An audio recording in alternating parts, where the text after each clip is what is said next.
Hey, Manus Brewer here. Hasn't been a video for a while. I'm still trying to do things with the stuff, but as you might notice, I seem to keep winding up with more stuff. I'm really working to not do that.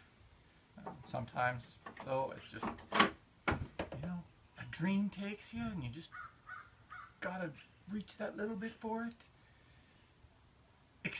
Cost-wise, dollar-wise, not much, but space-wise, yeah, it's huge. So, I'm going to try and do some things, and yeah, see if we can clear some things up or make some useless things useful.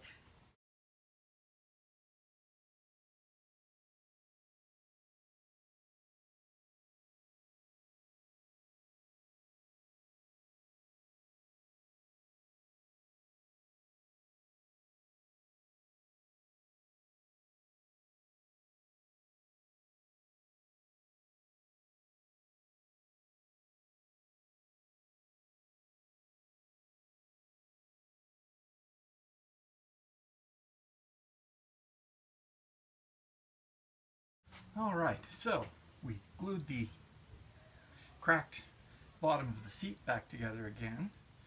Had a look at the other parts. The support hole here had broken out, so I've cobbled together basically flakes of wood with glue sitting in there. So we'll let that harden up, let that dry. I waxed the screw so that the glue won't stick to it, and that way I can force those in. I don't care if they stick out the edges, because once it's dried and solid, I'll cut away the stuff that won't fit, and it'll at least give some support, and we'll re-glue it back in with the chair when we put it back together. And with any luck, we'll get a few more years out of it, which is the goal, right? Taking stuff that's broken and useless and make it useful. I do realize, yes, it's probably a $20 IKEA chair. And this is a lot of effort to go through for a $20 chair, but I can go through this effort. And it means I don't have to have the 20 bucks, which is good, because don't always have the 20 bucks. And this way, I will when I need.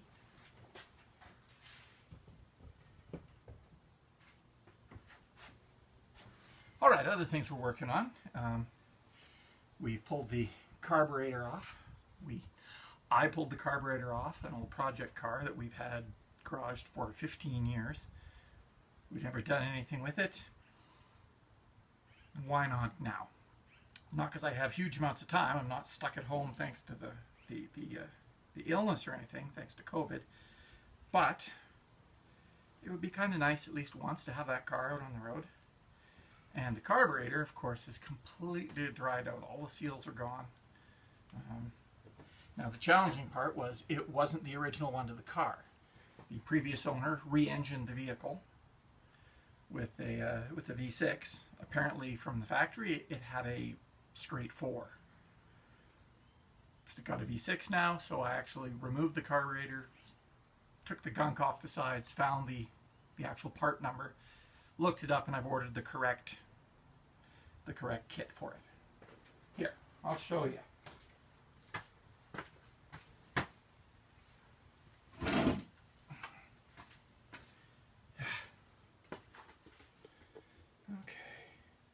Here, let me just come around there. I thought I'd turn the camera, but you know what? I can just show you here. So, there you go. Nothing fancy, just a carburetor. But that's where the part numbers were. So it was a little gooey. Casting's busted there too, but I don't think it affects anything much. It looks like there's a plug in that hole blocking one of the vacuum ports. Yeah, all the fuel's out, which is good. Don't need to have gasoline dripping everywhere.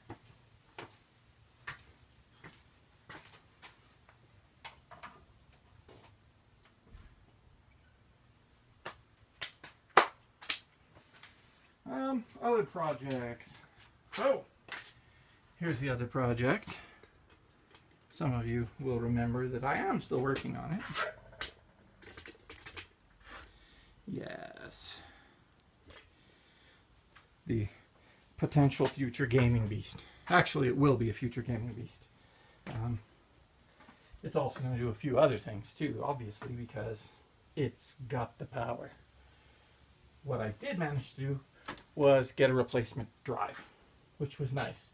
So that's installed, but of course that means now that there is no longer an OS on it. So I have to go through that whole process again of trying to get Windows to load on it. Since I've successfully done it once, I'm hoping that it will be a little easier this time.